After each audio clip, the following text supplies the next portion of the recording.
Ce sont les symptômes qui priment, c'est la dégradation de l'état d'un sujet qui va entraîner la réaction. Or, nous ne sommes plus du tout dans la gravité, dans l'urgence du printemps, de celle de février, de mars et d'avril. Mais alors, qu'est-ce qui donc, nous prend en ce moment ? nous sommes actuellement dans une utilisation des indicateurs, un changement, une instrumentalisation qui fait que nous allons avoir, pour les semaines à venir, des changements de comportement, des orientations qui sont décidées par un conseil scientifique qui ne regarde plus la réalité du risque, mais qui souhaite probablement imposer d'autres schémas de pensée.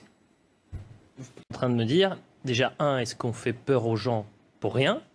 La deuxième chose, c'est à charge aussi pour les politiques et pour les personnes qui sont au plus haut, au sommet de l'État, qui aujourd'hui nous disent il faut porter le masque en extérieur.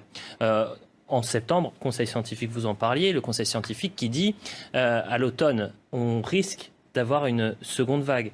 Donc vous êtes en train de balayer tout ça en disant mais attendez, là les faits sont bien présents, il n'y a ni rebond de l'épidémie, il n'y a ni même un frémissement, il y a des nouveaux cas qui sont confirmés, mais ce ne sont pas des cas graves. C'est absolument le cas, et qui plus est, le conseil scientifique, lorsqu'il nous annonce la énième deuxième vague la semaine dernière, un certain nombre de ses membres sont sur leur site de vacances.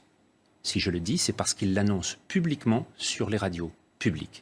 Et donc, on a un certain membre du... Et c'est gravissime ce que vous êtes en train de dire. Écoutez Sud Radio mercredi après-midi, l'un des membres, alors qu'il nous annonce une catastrophe sanitaire pour la France, est sur son site de villégiature.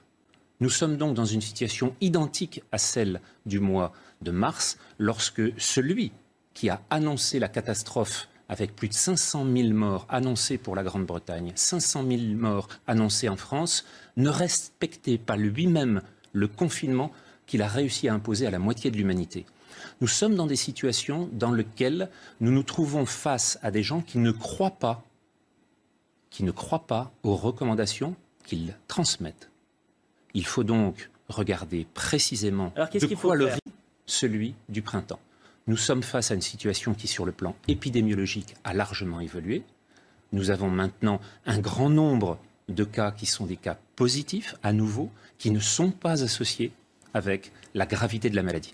Pourquoi ? Eh bien, il y a un grand nombre d'explications qu'il faut maintenant avoir sur le plan de l'épidémiologie, sur le plan de la virologie, sur le plan de l'adaptation des espèces les unes aux autres, dans cette compétition extraordinairement tendue, sur lequel le virus avait l'avantage au printemps et sur lequel, manifestement, il ne l'a plus pendant l'été.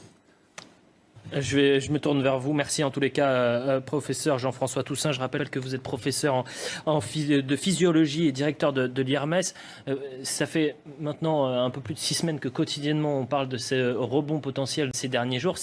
On a quoi ? Peut-être une dizaine, voire une vingtaine de scientifiques qui viennent sur ce plateau. Vous êtes le premier aujourd'hui qui arrive et qui nous dit...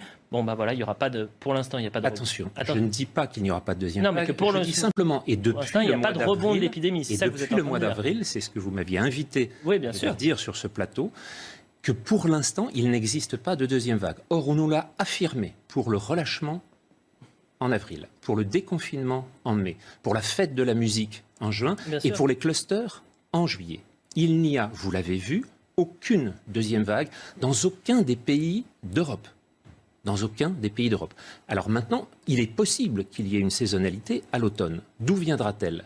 Elle ne viendra pas du comportement des Français, elle viendra des problèmes qui sont en train actuellement de saisir l'ensemble des pays d'Amérique du Sud. Le Brésil, le Chili, l'Argentine, qui voient encore augmenter le nombre de cas et le nombre de décès. Là, en ce moment, l'épidémie est active. Si, comme pour les orthomyxovirus, c'est-à-dire les virus de la grippe, ce virus mute, s'adapte et prend une forme saisonnière, alors à ce moment-là, on va la voir réapparaître. Mais il ne s'agira en aucune façon d'une deuxième vague liée au relâchement du comportement des Français. Ce sera simplement une phase sur laquelle un virus est en train de s'adapter dans un contexte environnemental totalement différent.